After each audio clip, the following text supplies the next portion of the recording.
Halo pemirsa Cokro TV, jumpa lagi dengan saya Ahmad Sahal di Seruput. Saya kali ini ditemani dua tokoh muda ini yang dari punya segi yang berbeda-beda lah dari segi kompetensinya ya.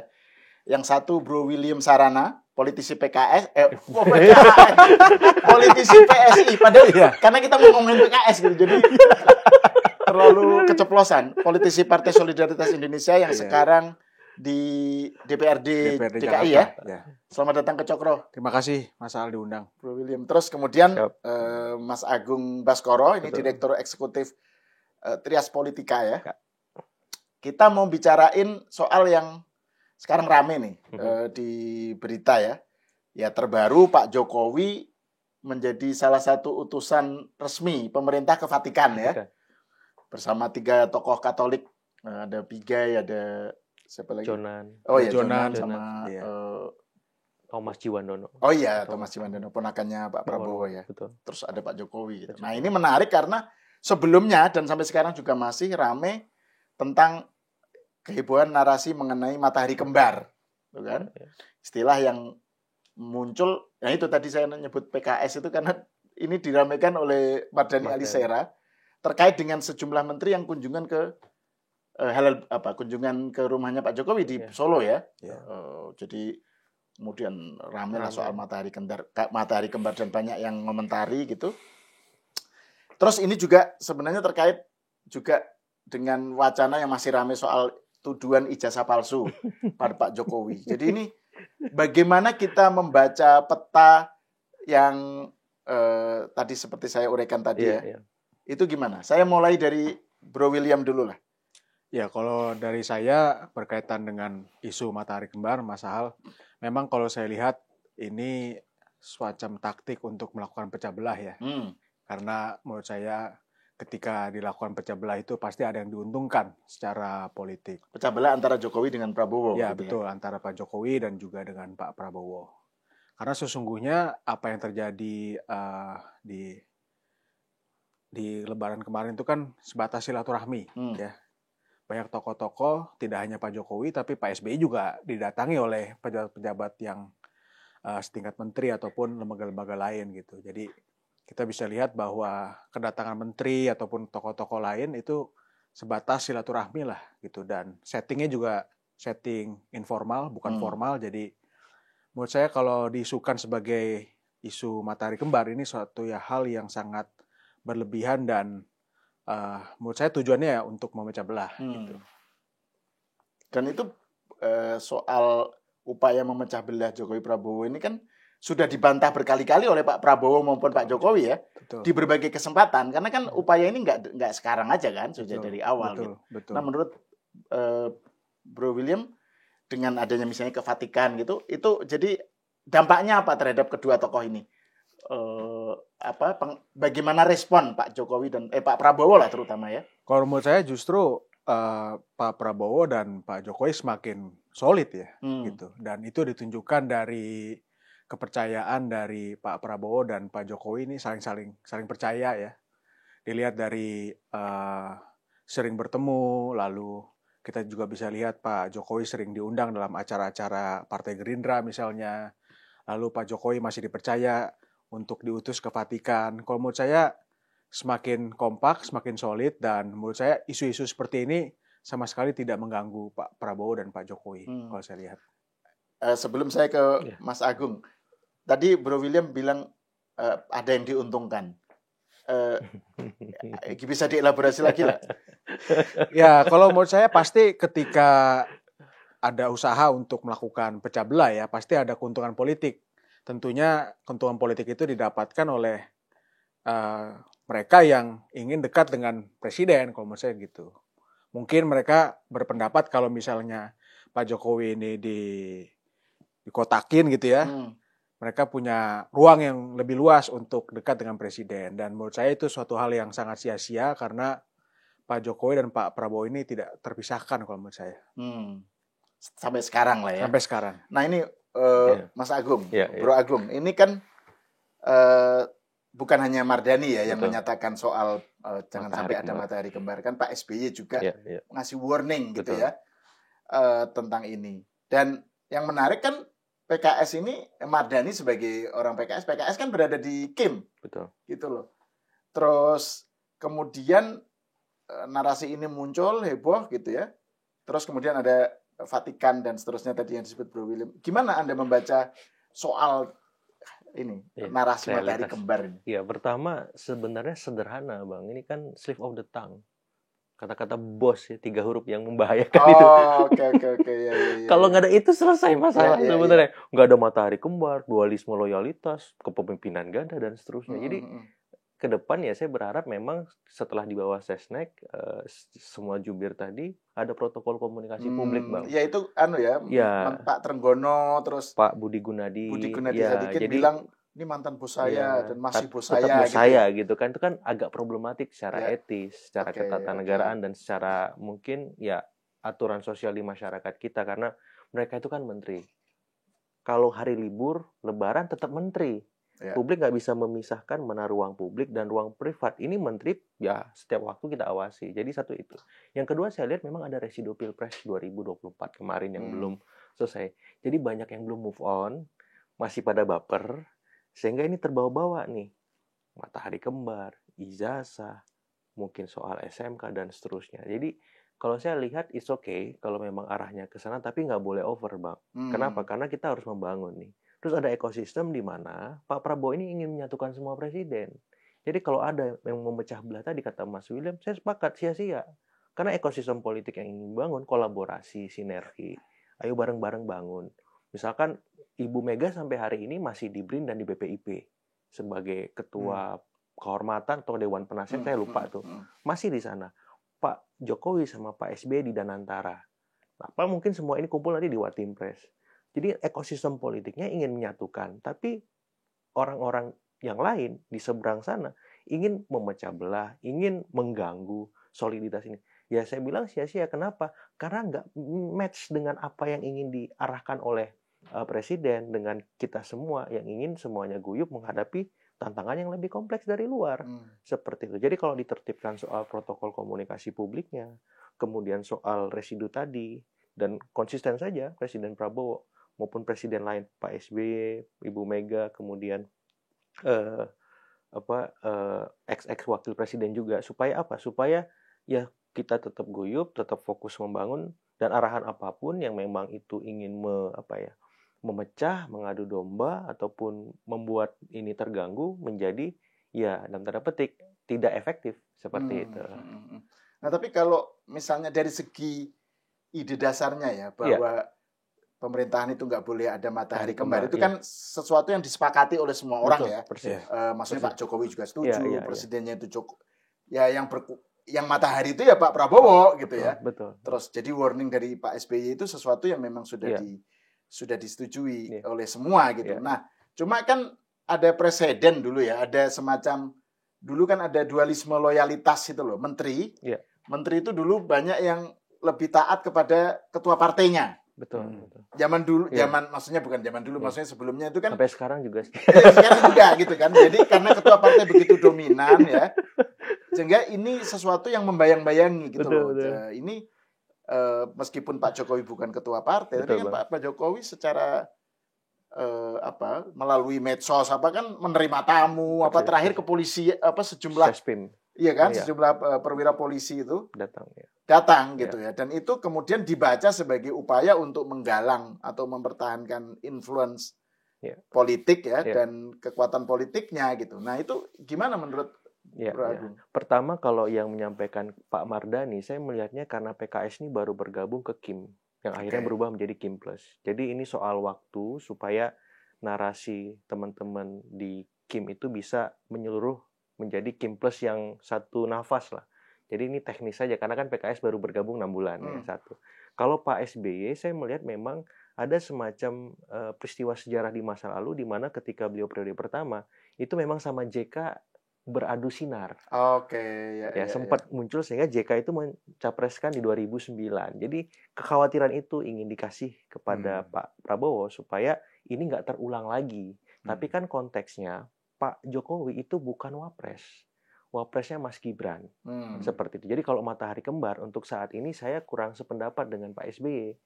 karena keseharian Pak Jokowi itu tidak seintensif Pak Prabowo dengan Mas Gibran. Kan Pak Jokowi ini di luar, nggak punya instrumen atribut kekuasaan strategis apapun lagi, walaupun punya pengaruh besar, tapi pengaruh besar itu tidak punya kekuatan koersif seperti presiden, wapres, dan seterusnya. Seperti itu. Jadi saya melihat matahari kembar tadi, kalau dalam konteks PKS hambatannya teknis, karena waktu baru bergabung dengan Kim Plus, jadi perlu menyesuaikan diri. Kalau Pak SBY lebih ke historis, pengalaman beliau memimpin karena ada dulu semacam dinamika dengan Pak JK, sehingga ini semua dicangkok untuk memberikan pesan kepada Pak Prabowo. Alarm, saya apresiasi sebenarnya alarm politik ini, karena apa? Membuat Pak Prabowo semakin lebih baik, dan narasinya tetap sama, ingin ada sinergi, kolaborasi dengan semua presiden. Dan ke depan saya harapannya, udahlah kita fokus dengan kebaikan yang dimiliki semua presiden, Bang.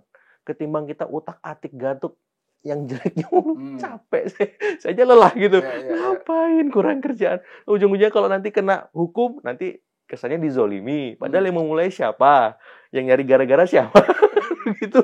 Ketika sudah diusut sampai ujung, nah, ini kriminalisasi dan seterusnya. Nah, itu kan nggak sehat kalau kayak gitu terus. Ya sudah, kita lihat sisi positifnya, apa nih yang bisa kita kolaborasikan bareng-bareng berdasarkan pengalaman. Misalkan Pak SBY, Ibu Mega, Pak Jokowi, supaya Pak Prabowo lebih baik lagi. Karena tantangan kita kan tadi, Bang, utamanya ekonomi nih, kompleks banget kan, seperti itu. Nah, tapi kalau kaitannya dengan sejumlah tokoh atau sekelompok orang yang sowan ke Pak Jokowi ya. Iya. Itu kan selain menteri-menteri tadi kan Betul. ada yang polisi itu tuh. Polisi.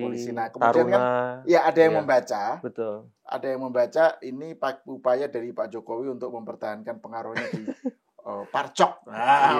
Partai Coklat. Iya. Karena menghadapi arus kekuatan kasus, TNI yang makin kuat dan seterusnya. Jadi ada dibaca secara lebih luas seperti itu. Kalau Bung Agung melihatnya gimana? Ya, sah-sah saja ya, karena kan memang relasi Pak Jokowi dengan kepolisian bagus selama 2 periode memimpin, apalagi secara personal dengan Pak Sigit, beliau pernah menjadi Polres atau apa di Solo ya, bareng-bareng di Surakarta semacam itu. Jadi relasi personal yang baik tadi kemudian bertransformasi ke institusional. Jadi wajar ketika CSPM kemarin datang ke Solo, dan Pak Jokowi kan posisinya di rumah, Bang.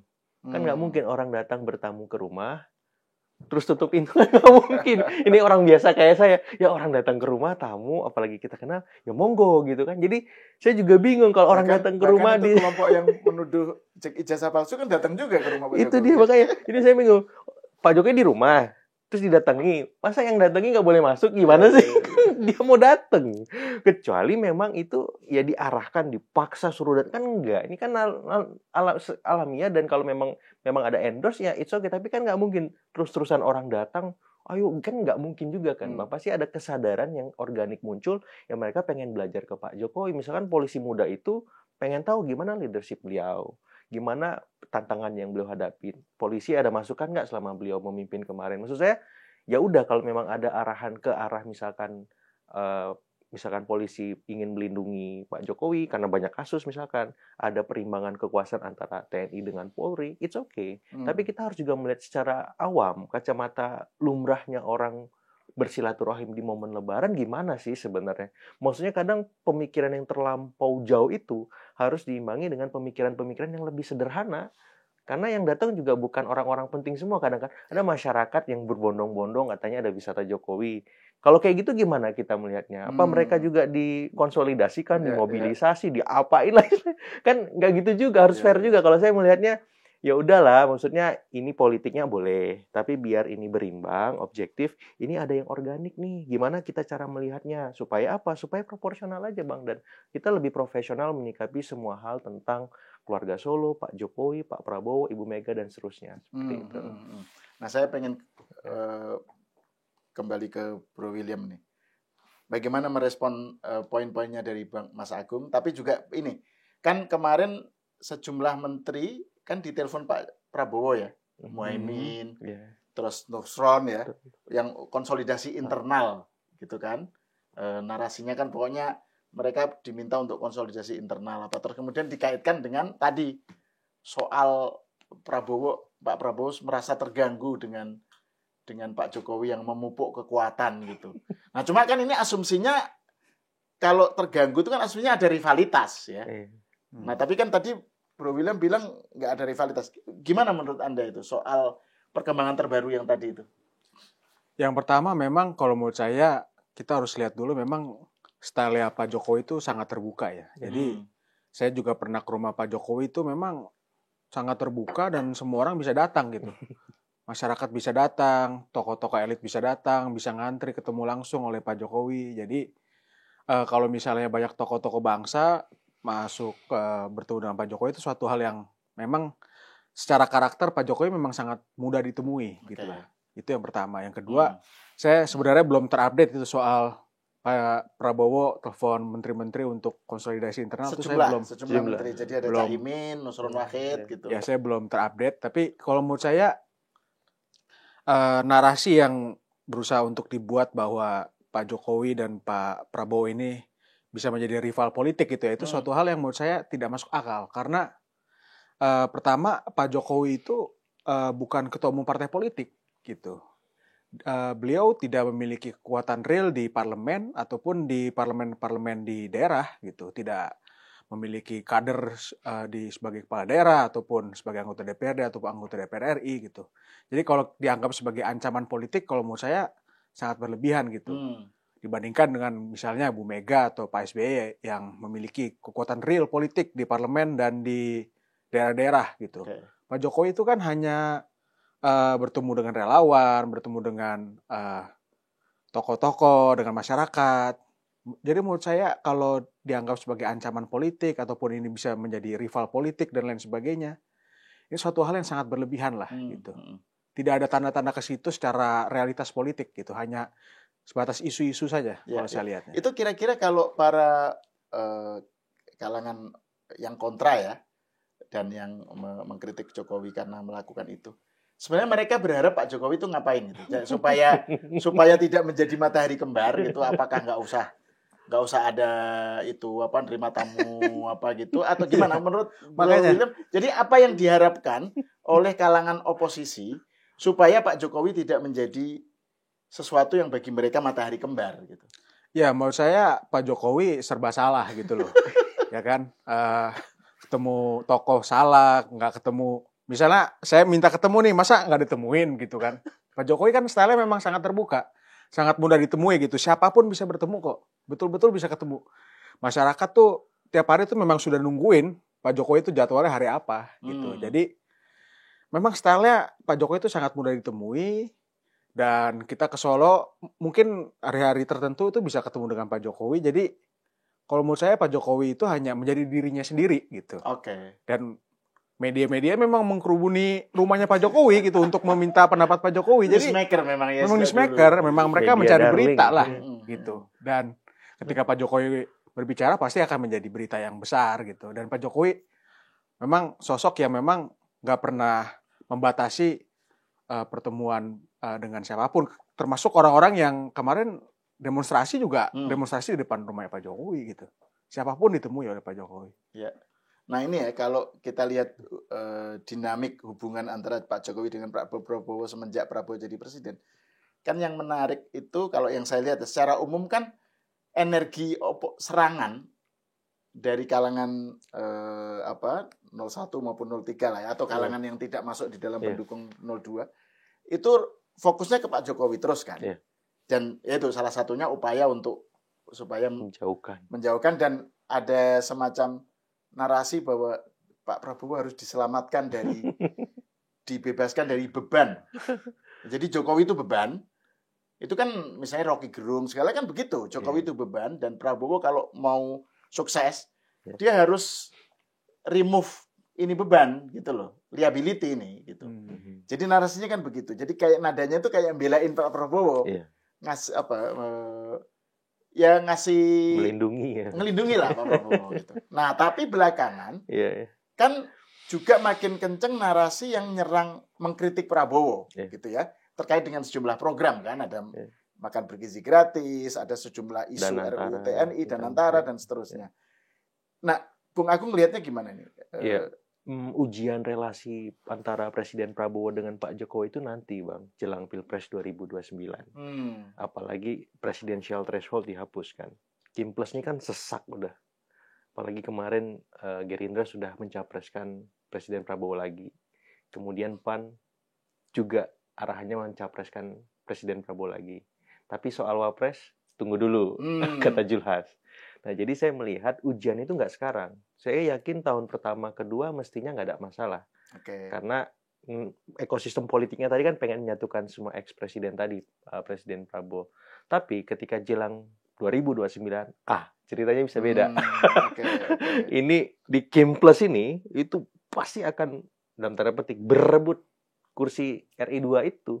Jadi Mas Gibran dari sekarang harus mulai menjaga ataupun memastikan posisi tawar politiknya bisa terus bertambah. Supaya apa? Ketum-ketum yang lain yang memang punya basis juga itu bisa yang istilahnya bertarung secara sehat lah gitu. Ini tantangan sendiri buat Mas Gibran, juga tantangan di Kim Plus nih. Karena ya misalkan kayak ketum PAN Bang Julhas, ketum PKB Cak Imin, terus ketum Demokrat AHY.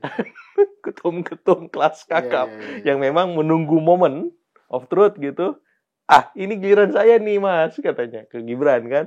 Tunggu dulu kan, karena kan sama-sama punya basis. Nah, tinggal bagaimana nanti ini dikelola oleh Presiden Prabowo supaya tetap sehat kompetisinya. Pun kalau memang ada yang berbeda, ada yang misalkan pindah haluan, ya memang itu dalam kerangka sehat demokrasi kita, Bang. Jadi saya melihat ujiannya sementara ini, per siang ini kita ngobrol, jelang 2029. Pun kalau ada ujian lagi, ya kalau memang terjadi tsunami politik ekstrim nih di domestik kita, yang memang itu ekses dari kebijakan yang dibuat. Tapi sejauh ini semuanya masih dalam dalam proses penyesuaian. Ketika 6 bulan sekarang pemerintahan bergulir, wajar kalau ada up and down, ada yang minus, ada yang plus dan seterusnya. Jadi sementara belum, tapi ketika 2029 jelang, apakah 2028 atau bahkan 2027, itu bakalan kelihatan, Bang. Sengit betul untuk memastikan RI 2-nya siapa di situ. Itu the real battle-nya nanti. Gitu ya. Tapi bagaimana Anda melihat sekarang banyak juga kritikan pada Pak Prabowo? Iya. Saya melihat lebih banyak satu ke para menteri Kabinet Merah Putih ya, Bang. Lebih ke komunikasi publiknya yang tadi sempat saya sorot. Jadi dalam masa-masa yang sensitif seperti sekarang, kadang komunikasi publik itu sama pentingnya dengan kinerja itu sendiri. Kalau udah bagus kinerjanya, tapi cara penyampaiannya bermasalah, ini kan jadi masalah baru lagi. Contoh misalkan PPN nggak jadi naik. Dari 12% mau naik, tetap 11%.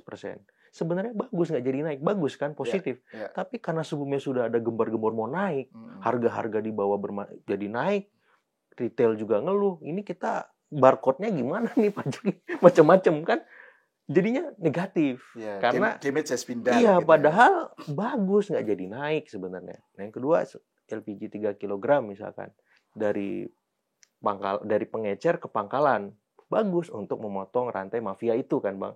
Tapi ternyata karena terlalu cepat, tidak ada proses simulasi, adaptasi dan seterusnya yang panjang, akhirnya jadi rame. Sampai ada yang wafat kan, Bang. Jadi maksud saya, menteri-menteri ini karena besar kabinetnya harus disiplin, berkomunikasi, kemudian setelah kebijakan ditetapkan juga mengawal itu. Kalau ada ekses di stop dulu, jangan sampai viral dulu, gaduh dulu baru berhenti. Terus dan itu disadari juga oleh Pak Prabowo kan? Betul, nilainya kan 6 kan, Bang. Nilainya 6 dari 10. Kan artinya objektif juga nih. Presiden Prabowo mengatakan bahwa kabinet saya nilainya 6. Artinya ya beliau mengafirmasi bahwa ada kekurangan dan itu lebih banyak soal komunikasi. Nah, soal ekses kebijakan, soal program-program mercusuar kayak MBG dan Antara, Undang-Undang TNI, saya kira ini kan masih berjalan. Kita kawal gitu. Kalau memang ada kekurangan, menurut saya wajar. Karena apa? Karena ini kan kebijakan besar. Ngasih makan seluruh Indonesia kan pasti butuh waktu, proses. Kalau memang ada problem, saya kira problemnya kita fokuskan di mana gitu. Jangan sampai kemudian program yang bagus ini dihabisi gitu. Artinya apa? Artinya kalau memang masalahnya soal misalkan mitra kerja yang kemarin dipolisikan, ya sudah, satu mitra kan, Bang. Ini kan mitranya ada banyak sebenarnya. Terus ada yang keracunan. Ya udah, masalahnya di mana keracunannya? Satu kabupaten kalau saya nggak salah. Kan kabupaten ada banyak nih, 500 berapa? total sama kota itu 545 sekian kota kabupaten. 1-2 bermasalah ya wajar lah, ini kebijakan besar. Tapi jangan kemudian kita menutup mata bahwa kebijakan baik ini nggak ada baiknya sama sekali. Jelek aja nih. MBG enggak, Tentara enggak, ini jangan begitu.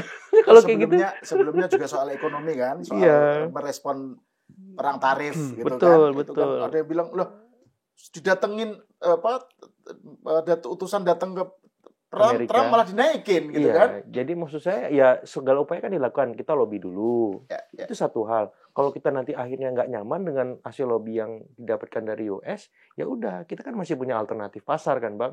Ada Afrika, ada Australia, Eropa dan seterusnya. Dan mereka juga mengalami nasib yang sama dengan kita. Jadi common sense-nya dapet gitu. Dalam tanda petik US bisa jadi common enemy kalau kayak begini. Jadi kita nggak usah terlalu berlebih. Tapi apa yang dilakukan pemerintah dengan mengirimkan delegasi itu menurut saya bagus. Supaya kita nggak dinilai konfrontatif. Karena politik kita kan ya bebas aktif kan Bang. Jadi ya sah-sah saja. Jadi maksud saya kita jangan kemudian melihat segala sesuatu dari negatifnya dulu. Jadi kemudian yang positif nih nggak ada. Itu kan yang saya permasalahkan. Jadi komposisiannya itu komposisian asal beda, asal salah. Yang penting asal gua gitu. Karena dia mikir dia yang paling benar. Nah kalau kayak gitu komposisinya bahaya demokrasi kita. Nggak berkualitas Bang gitu. Indonesia gelap. Jangan gelap langsung lah. Iya kan? Gitu. Nah kalau Bro William, kalau tadi soal poinnya Bro Agung tuh soal bahwa real battle-nya itu nanti justru menjelang Pilpres 2029 ya, terutama misalnya terkait dengan Kim Plus sendiri ya, soal posisi cawapres, khususnya soal Gibran nih, ya kan? Sekarang kan rame nih, ada sejumlah purnawirawan TNI, Pak Sutrisno ya? Gitu kan, termasuk gitu, yang minta supaya, nah saya nggak tahu dari segi dari segi aturan itu pasti aneh lah gitu, mencopot Gibran. Tapi kan ada upaya untuk pokoknya memisahkan Prabowo dengan Gibran. Justru kita harus ingat ya kalau nama Mas Gibran itu kan muncul dari ketua-ketua umum partai politik loh waktu itu. Justru Mas Gibran itu yang menyatukan semua dukungan partai politik kan. Dulu kan sempat keluar nama seperti Erick Thohir lah ataupun nama-nama lain. Akhirnya ketua-ketua umum partai politik itu ditanya siapa kira-kira yang bisa mendampingi Pak Prabowo. Akhirnya Mas Gibran yang keluar namanya. Justru ketika Mas Gibran keluar namanya, justru semua partai politik pendukung itu setuju untuk masuk ke pemilu gitu. Jadi kalau menurut saya Mas Gibran ini pasti akan kembali maju dengan Pak Prabowo bersama nanti di tahun 2029. Dan kedua, tingkat kepuasannya pasti sangat tinggi gitu. Kalau misalnya di tahun 2029 kepuasannya tinggi, misalnya di angka 75-80%, apa alasannya memisahkan Pak Prabowo dan Mas Gibran gitu. Justru kalau ketika kepuasannya tinggi, ada upaya untuk memisahkan, justru ada blunder di situ kalau menurut saya. Jadi kok selama masyarakat puas dengan Mas Gibran dan juga Pak Prabowo, tidak ada alasan untuk memisahkan kedua sosok ini gitu loh. Justru akan menjadi suatu masalah ketika misalnya ada beberapa ketua umum partai politik yang ingin memisahkan. Karena berlawanan dengan masyarakat yang menilai kinerja kedua sosok ini tinggi gitu. Ya. Kalau survei terbaru LSI ya, Lembaga Survei Indonesia ya, ini tentang kepuasan Pak Prabowo Gibran tetap tinggi ya? Tetap tinggi. Nah cuma gini, kalau di medsos, itu kan selalu yang di single out itu Gibran. Tentang bukan hanya soal rendahnya kepuasan atau anggapan bahwa dia inkompeten dan lain-lain. Misalnya contoh terbaru ketika Gibran menyatakan apa di YouTube gitu, terus kemudian yang dilihat itu dislike-nya. Nah di YouTube tuh nggak tahu kok tiba-tiba ada dislike, katanya ada cara lah gitu. Tapi saya nggak tahu. Tapi yang diramekan adalah Gibran ngomong, dislike-nya tuh tinggi sekali gitu loh. Jadi like-nya rendah gitu. Nah, jadi orang yang ingin disampaikan adalah bahwa ini Gibran ini adalah ya liability, meskipun tadi kata Bro William, dan ini poin yang jarang diingat ya, bahwa yang mencalonkan tuh partai-partai gitu. Politik. Ya. Nah, tapi ya itu selalu dianggap sebagai ini beban. Jadi menurut Bro William ini gimana ke depannya itu? Pertama memang media sosial kan tidak bisa dijadikan tolak ukur ya. Soal approval rating seorang wakil presiden gitu.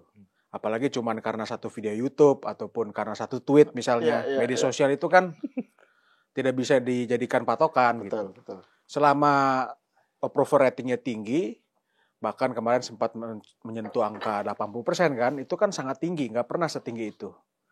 Jadi kita harus kembali lagi melihat alat ukur apa yang kita pakai untuk melihat kepuasan masyarakat gitu. Kalau kita pakai media sosial tentunya tidak akurat gitu. Menurut saya selama inflasi itu terkendali, kepuasan pasti akan selalu tinggi gitu. Selama barang-barang pokok, bahan-bahan pokok itu terkendali, harganya aman, pasti akan selalu tinggi. Karena saya lihat ada korelasi yang sangat tinggi antara inflasi dengan kepuasan presiden. Ketika inflasi tinggi, pasti kepuasan presiden itu rendah. Jadi selama inflasi itu terkendali dan stok pangan kita aman, beras kita aman, menurut saya kepuasan masyarakat akan selalu tinggi. Gitu.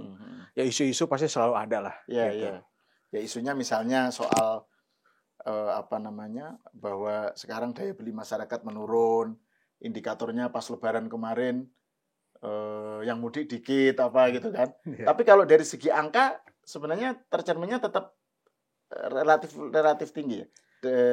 Tingkat kepuasan kan yang saya. Jadi tidak ekonomi nggak gonjang-ganjing gitu ya. Ya karena menurut saya yang paling penting itu inflasi sih. Kalau menurut saya, kalau secara politik kita lihat paling berpengaruh terhadap kepuasan presiden itu inflasi. Selama inflasinya terkendali, tidak naik tajam, barang-barang dan bahan-bahan pokok itu tidak semakin mahal, pasti masyarakat akan menilai kinerja presiden dan wakil presiden itu sangat baik gitu. Nah, kalau misalnya ini masih terkait secara tidak langsung lah dengan soal narasi matahari kembar tadi ya. Kan tadi Bung Agung dan Bro William juga bilang kan nanti yang justru layak untuk diamati itu adalah bagaimana langkah-langkah para mantan presiden menjelang 2029 gitu ya. Dan nah dengan di satu sisi Pak Prabowo pengen tadi narasi kerukunan, tapi di sisi lain kan real politics kan selalu ada kontestasi gitu. Nah menurut Bro Agung, kan kemarin Pak Prabowo ketemu Bu Mega, betul. Kemudian SBY dan Pak Jokowi hubungannya kan nggak begitu baik dengan Bu Mega ya sampai sekarang. Betul. Nah dengan situasi konteks konstelasi sekarang, gimana Anda membaca ke depannya ini? Ya pertama secara personal Pak Prabowo ini punya peluang menyatukan Bang, walaupun butuh waktu ya, karena masing-masing tadi punya cerita yang belum selesai di masa lalu. Yang selesai itu dengan Pak Prabowo aja masalahnya.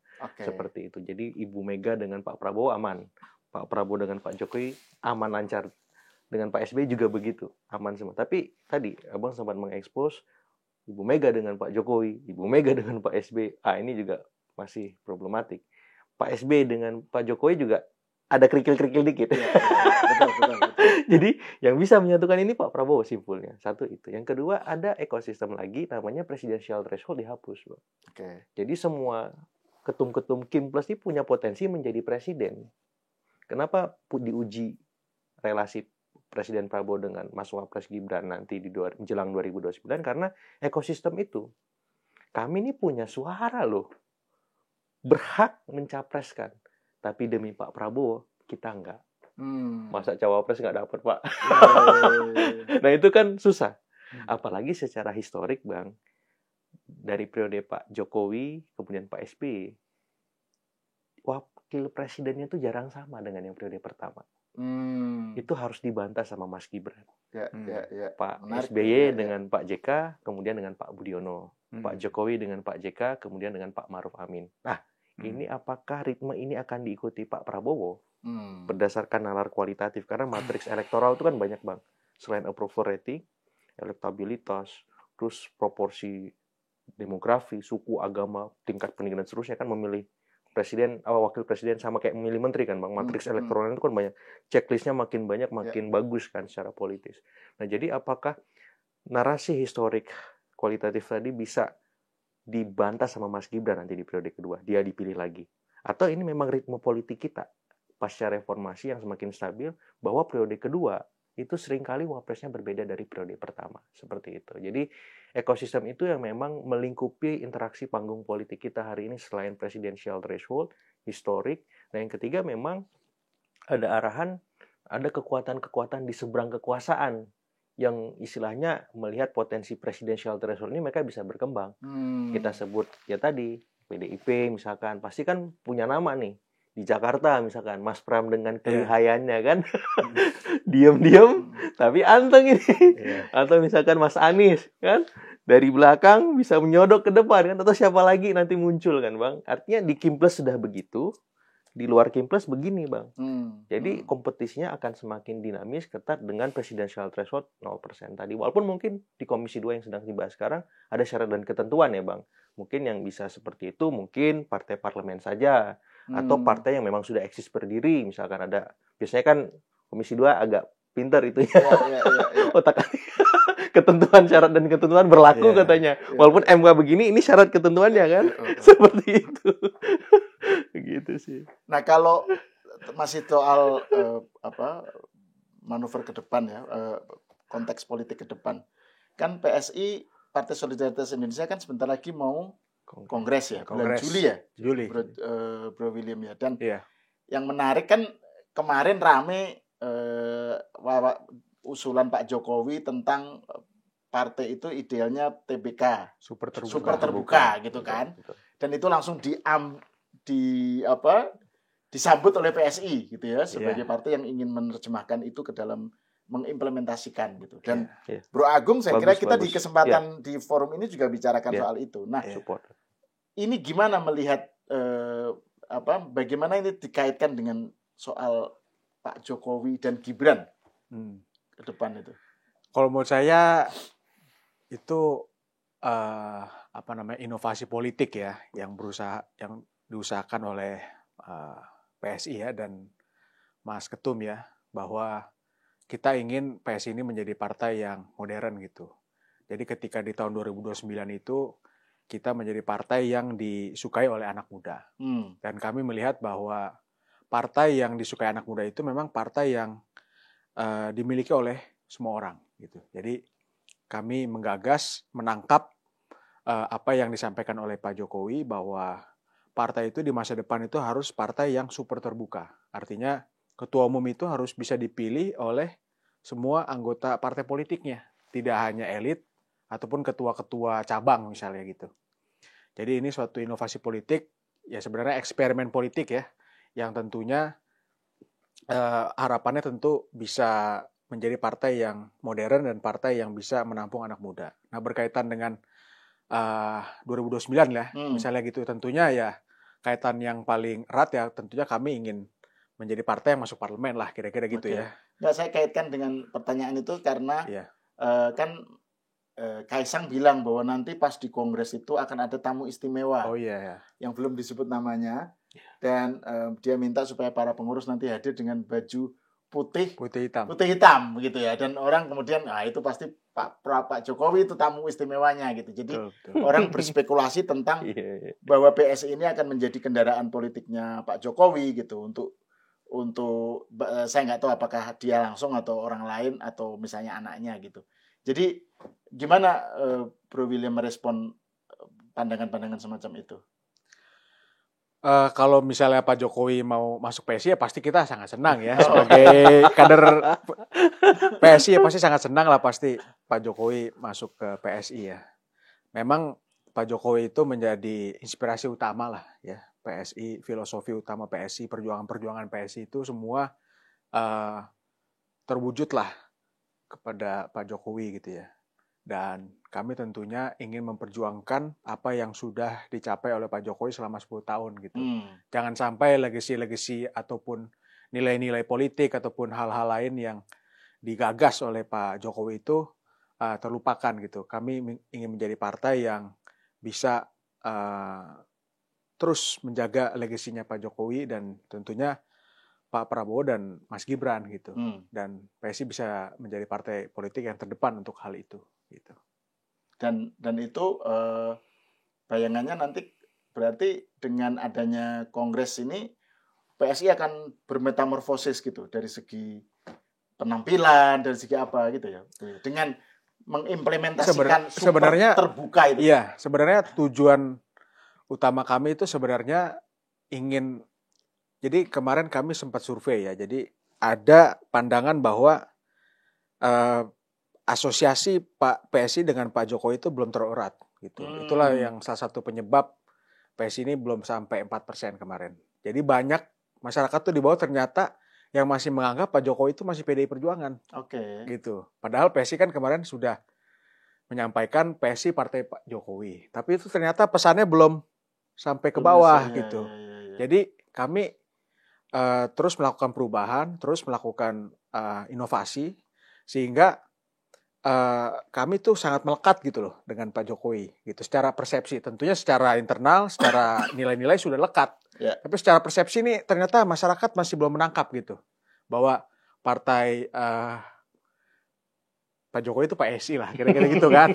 Pesan yang kita ingin sampaikan gitu. Jadi upaya untuk kita putih hitam gitu terus kongresnya rencana kami di Solo itu ya kami ingin menunjukkan nih pesan kepada masyarakat bahwa Pak Jokowi ini memang inspirasi utama kami gitu. Ya partainya Pak Jokowi PSI lah kira-kira gitu. Tapi kesannya ya, ini kita ngomongin PSI dulu sebentar ya soal kaitannya dengan Pak Jokowi. Menarik.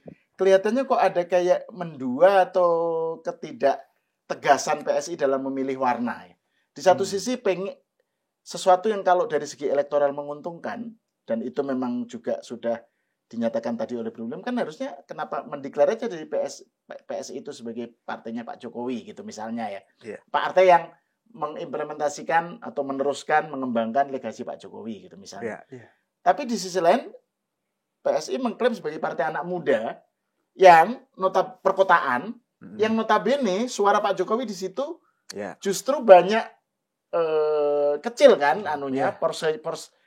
persentasenya kan kecil. Suara Pak Jokowi yang besar kan justru bukan di kalangan itu. Betul, gitu. Jadi di satu sisi pengen partai anak muda perkotaan yang kemudian dampaknya elektoral tidak mencapai electoral threshold kemarin gitu ya. Tapi di sisi lain pengen Pak Jokowi. Jadi kenapa nggak dipilih salah satu? Atau bagaimana itu PSI menavigasi antara kedua itu?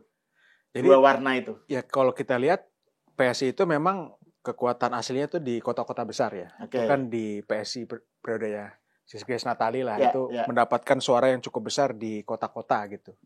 Dan kami melihat suara-suara di kota itu tidak cukup untuk mencapai 4% gitu. Kalaupun kita mendapatkan semua suara di kota-kota besar di Indonesia tetap nggak cukup 4%. Jadi masuk ke desa-desa itu suatu hal yang harus kita lakukan gitu. Dan sebenarnya di tahun 2024 kemarin itu usaha kami itu melakukan itu gitu. Jadi memang ada kesulitan yang sangat besar memang untuk masuk ke level-level desa gitu. Karena ketika kita mau masuk ke desa itu tidak hanya cukup TV ataupun baliho. Kita harus memerlukan struktur yang kuat sampai ke bawah. Dan itu memang suatu hal yang perlu waktu lah membangun struktur sampai ke tingkat RT gitu. Dan kami akhirnya mengevaluasi kenapa kami nggak mencapai 4% itu karena waktu sih masalah. Jadi karena Mas Ketum itu kan masuk sebagai ketua umum itu menjelang pemilu. Jadi waktunya sangat sempit nih untuk Kaisang sebagai ketum itu terlalu mepet. Terlalu mepet dengan pemilu sehingga kalau misalnya pemilu itu ditunda 5 bulan lagi mungkin kita bisa masuk parlemen 4%. Karena asosiasi antara kayak Pak Jokowi dengan butuh PSI waktu kan. Kuat, Jadi trennya itu sebenarnya sudah meningkat, tapi karena sudah pemilu, akhirnya kita hanya mendapatkan 2,8 kira-kira gitu. Ada komentar nggak? Karena kan Bro Agung ini poin-poinnya menarik tuh soal partai super TBK-nya Pak Jokowi. Nah, dengan anggapan bahwa PSI ini kok kayak ragu-ragu ini mau menjadi partai Jokowi atau partai anak muda perkotaan gitu. Karena itu jangan itu nggak bisa digabung gitu. Gimana menurut Bung? Iya, pertama saya apresiasi ya, misalkan teman-teman jadi menggelar Kongres Juli nanti dengan e-voting gitu ya, semuanya bisa bersuara seperti itu. Dan harapannya calon-calon ketumnya ada banyak, termasuk Mas William misalnya. Jadi karena memang keterbukaannya seterbuka mungkin karena super kan Bang. Jadi semua bisa mencalonkan jadi ketum, jadi bendum, jadi sekjen dan seterusnya. Walaupun ada aturan-aturan yang sesuai ADART-nya PSI. Yang jelas saya mengapresiasi dan harapannya ini bisa memberikan wacana baru di partai-partai kita bahwa ini loh ada partai yang sudah mengimplementasikan secara demokratis di semua levelnya, mendemokratisasi itu. Bahkan saya kemarin sempat berstatement ya ketumnya dibatasin aja 2 periode, anggota dewannya 2 periode, uang presidennya 2 periode, Jadi kalau Mas William sudah 2 periode di DKI, nggak boleh maju lagi. Terakhir misalkan. ya. Iya. Pindah, Iya, ke atas. DPR kan, karena kan parliamentary threshold dihapus juga kan. Iya. Jadi peluang ke DPR Mas William besar gitu. Jadi maksud saya, kenapa keterbukaan itu harus jelas supaya ada pembedanya. Positioning PSI jelas keunikannya gitu. Terlepas partai ini nanti akan punya figur Pak Jokowi.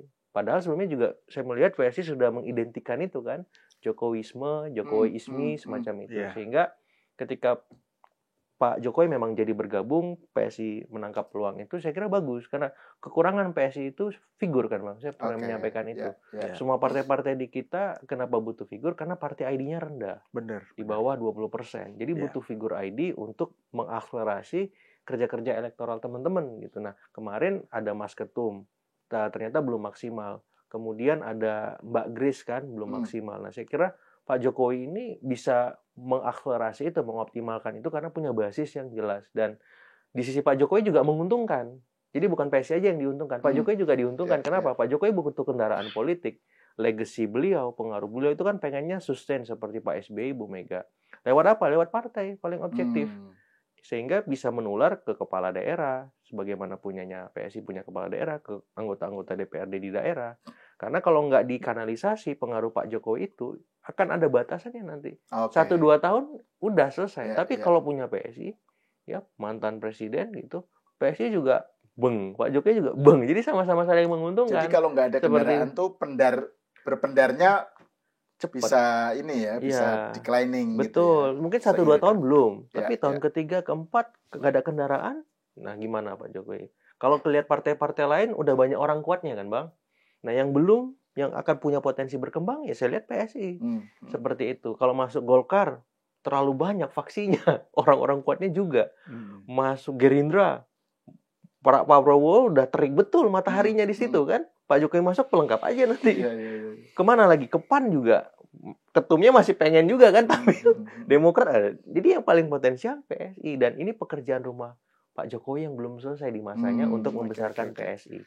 Jadi ketika beliau menuntaskan itu, membuktikan bahwa pengaruh beliau memang besar, kuat, ya bersama PSI. Dan saya lihat ini saling melengkapi, saling menguntungkan, ya saling lah. Dan positif sinergi. Jadi kalau Pak Jokowi di PSI ya oke, menarik.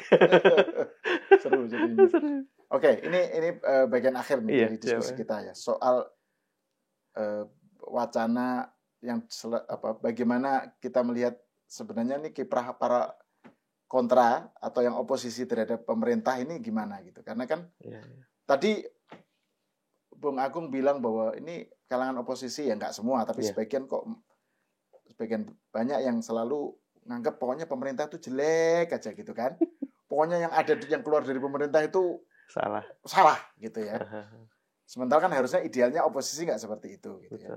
Terus di sisi lain kalangan yang tak henti-henti nyerang Jokowi itu menyerang dengan isu-isu yang sebenarnya isu yang ya maksudnya ijazah palsu itu kan isu yang sekarang ramai sekali gitu loh. Padahal ini kan isu nggak substantif gitu ya. Dan ya mungkin yang ingin dicapai kan, pesan yang ingin dicapai itu kan, tuh kan Jokowi itu pembohong gitu. Jadi soal Jokowi sebagai Pinocchio itu loh. Itu yang mau ditunjukkan kan gitu. Nah, dalam konteks demokrasi yang lebih sehat kan harusnya oposisi itu fokusnya bahas program, mengkritik program tuh malah bagus gitu ya. Mengkritik makan bergizi gratis, mengkritik program-program pemerintah lah. Tapi itu yang kelihatannya nggak terjadi. Nah, menurut Bro William, gimana melihat wacana dari kalangan oposisi ini? Kalau menurut saya, seperti yang Pak Jokowi sampaikan ya, kan Pak Jokowi pernah bilang tuh, apa-apa salah Jokowi kan, ya kan? Nggak ada yang berani kritik Pak Prabowo kan, apa-apa salah Pak Jokowi. Jadi memang kalau menurut saya sudah tidak masuk akal gitu, karena Pak Jokowi kan sudah bukan presiden, sudah tidak memiliki kekuatan formil lah gitu ya. Kalau misalnya ada kritik ya kritik-kritik program yang memang misalnya pantas untuk dikritik lah kira-kira gitu. Jadi kalau menurut saya memang ya pasti adalah persentase lah ya gitu ya dari masyarakat kita atau kekuatan politik yang memang kerjanya ya untuk mencari-cari isu yang mengkritik Pak Jokowi atau membenci Pak Jokowi gitu ya. berkaitan dengan ijazah juga menurut saya juga sangat tidak masuk akal gitu. Ini mirip seperti Obama tuh yang dipermasalahkan terus akta lahirnya gitu, walaupun sudah tidak menjabat terus dipermasalahkan nih akta lahirnya benar kan dia lahir di akta lahir Amerika. Itu soal ID card-nya sebagai mahasiswa Kolombia. Iya. Kan dia alien. Iya. Kan statusnya alien gitu. Jadi demokrasi itu pasti adalah orang-orang kayak gitu loh. Di Amerika pun ada gitu yang mempermasalahkan akta lahir dan lain-lain sebagainya. Jadi kalau menurut saya ini ya pernak-pernik demokrasi lah, selalu ada yang hal seperti ini gitu loh. Gimana kalau menurut Bro Agung soal oposisi ya? Oposisi memang dibutuhkan demokrasi kita, Bang. Cuman yang substantif ya, yang memang fokus ke program, kinerja. Tapi kalau udah nyerang pribadi, saya kira harus kita hindari karena buat masyarakat kita, karena sosiodemografi masyarakat kita ini masih tingkat pendidikannya menengah ke bawah semacam itu, ini bahaya gitu. Kalau narasinya selalu yang kejelekan aja gitu, selalu yang negatifnya terus, keburukannya terus. Nah, saya kira yang substantif itu kinerja kritik aja nggak apa-apa. Kita bising soal kinerja, it's okay gitu. Kita bising soal misalkan track record, rekam jejak yang substantif, nggak masalah. Soal misalkan ya attitude, etika itu nggak ada masalah. Tapi kalau sudah nyerang pribadi, misalkan ijazah, itu kan nyerang pribadi sebenarnya. Itu kan menurut saya lebih ke pembunuhan karakter, Bang. Jadi udah nggak sehat. Pernah nggak kita mempermasalahkan ijazah ini dari presiden pertama sampai misalkan presiden sekarang soal ijazah? Kan nggak pernah gitu. Kenapa kok ini tone-nya terlalu berlebih saya lihat. Udah dikasih press conference, kurang apa lagi gitu kan? Gitu, makanya saya bingung sampai juga. Sekarang ini yang dipersoalkan ini daftar si Penmaru. Jadi yang lolos si Penmaru, nama Joko Widodo tidak ada gitu kan. Enggak, maksudnya di internal, karena saya juga UGM, Bang. Sama internal alumni UGM itu juga rame. Cuman udah selesai di kita gitu. Jadi memang ada teman-teman alumni yang berbeda, ya udah gitu. Tapi kan kalau ini dibiarkan di luar alumni, ini kan jadi masalah gitu. Karena apa? Karena nggak semuanya mindsetnya sama nih seperti itu, karena arahannya sekarang udah kontraproduktif dan lebih banyak energi negatifnya. Saya lihat udah ngomong ijazah itu, dan saya bingung juga mau ngomong apa lagi. Ya sudahlah, kalau memang pada akhirnya harus ke meja hijau, ya itu mungkin yang terbaik, walaupun memang harus dihindari. Kita harus mencari jalan-jalan mufakat. Tapi kalau style oposisinya seperti itu kan bahaya, Bang, kalau saya.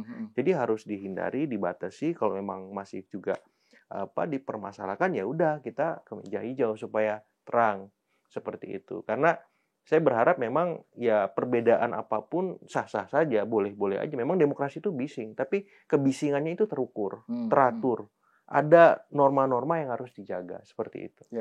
Nah, ini saya mau kembali sebagai penutup ya. Kembali ke soal matahari kembar ini. Sebenarnya ada yang bilang begini, jadi yang bikin Pak Jokowi menjadi dianggap pengen menjadi matahari ya. Jadi menjadi matahari saingannya Pak Prabowo, itu bukan Pak Jokowinya, tapi justru kalangan oposisinya. Jadi serangan-serangan semacam itu yang membuat Jokowi selalu diberitakan. Sebenarnya kan kalau media atau kalangan oposisi itu mencuekkan Jokowi, dianggap nggak relevan, dia udah orang biasa gitu kan. Selesai. Terus ya udahlah, dia nemuin tamu terserah di Solo, udah nggak usah direken gitu loh. Itu justru tidak jadi matahari gitu loh. Tapi justru karena diserang terus gitu, itu justru malah menguntungkan Pak Jokowi. Jadi ada yang bilang, jangan-jangan Pak Jokowi ini justru... Karena menurut saya eksistensi mereka itu tergantung Pak Jokowi. Nah itu jangan-jangan itu saling membutuhkan. Iya, saling membutuhkan. Artinya kalau nggak mengkritik Pak Jokowi, mereka nggak hidup juga gitu. Jadi betul-betul kalau misalnya ya kalau pengen nggak menjadikan Jokowi matahari kembar, ya nggak usah dibicarakan lah gitu kan. Kan padahal kan nggak, ada yang bilang kan sekarang musuh utama dari masa sekarang ini bukan mati atau apa, tapi irrelevan, nggak direken. Nah itu yang kemudian akan terjadi gitu loh. Dan ini yang malah justru kebalikannya yang terjadi Pak Jokowi kan. Pak Jokowi tetap eksis, dibicarakan meskipun dikritik, dihajar ya, tapi kan eksis terus. Betul. Jadi itu yang maksudnya jangan-jangan yang mereka justru yang membuat Pak Jokowi jadi matahari gitu loh. Menurut saya mereka menumpang popularitas aja. Menurut saya itu mau numpang popularitas Pak Jokowi gitu. Ya. Gimana menurut Bang? Terakhir. Iya. Terakhir, pertama perihal itu logis, Bang. Jadi karena mereka berbeda sikap dan ada residu pilpres tadi, sehingga ini jadi common enemy nih. Mau nggak mau ya Pak Jokowi juga masih mencerkan bersinar seperti itu. Tapi nggak bisa kita tutup mata, Pak Jokowi punya kaki-kaki politik yang banyak, Bang. Oke, ya betul. Ini nggak bisa kita nafikan. Ya. Jadi kalau kata Mas William tadi mendompleng, ya logis aja kakinya banyak nih masalahnya. Di eksekutif ada, legislatif, mungkin yudikatif, dan cabang-cabang kekuasaan lain di luar itu. Di komisi-komisi negara misalkan. Jadi ya kalau saya melihat relawan-relawan gitu yang itu makanya. Jadi ya. kalau misalkan dianggap Pak Jokowi matahari kembar, saya ya udahlah, wajar lah, karena kan baru selesai 6 bulan gitu. Kalau misalkan beliau kemudian mengkanalisasi itu lewat partai PSI, nanti kita bahas lagi. Tapi sekarang matahari kembar yang saya imajinasikan tadi itu bukan matahari kembar sebagaimana misalkan zaman Pak SBY-JK dulu, atau ketakutan Pak Mardhani bahwa ada dualisme presiden. Ini leadership style-nya beda, programnya lain. Mau gimana nih Pak Jokowi masuk mempengaruhi matahari kembar tadi lewat program-program yang real di depan mata itu? Maksud saya ini ada jumping conclusion, Bang. Jadi kesimpulannya melompat gitu. Yang matahari kembar yang mana nih bisa masuk Pak Jokowi? Padahal dia bukan siapa-siapa, maaf nih. Instrumen kekuasaannya udah nggak ada. Ini masuk lewat mana ke Pak Prabowo gitu. Terus apa yang membuat dia ya pengaruh kan? Pengaruh ini kan tapi nggak punya level koersif, memaksa harus diturutin seperti dulu kan, nggak kan, Bang?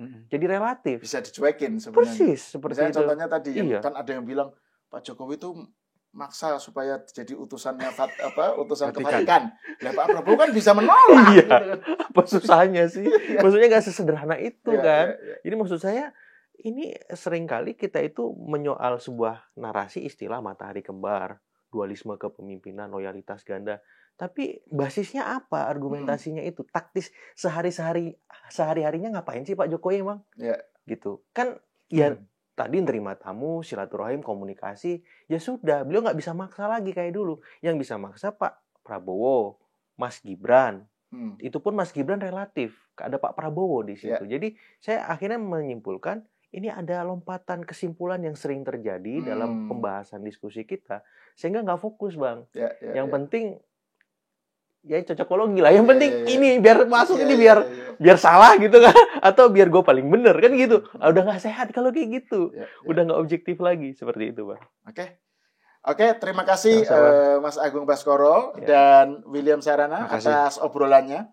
Saya kira ini mungkin perlu kita adakan lagi diskusi ini. Kalau nanti menjelang tadi itu yang menjelang kongres atau situasinya, lanskapnya makin menarik. Oke, pemirsa, sampai di sini dulu. Kita bertemu lagi di episode selanjutnya.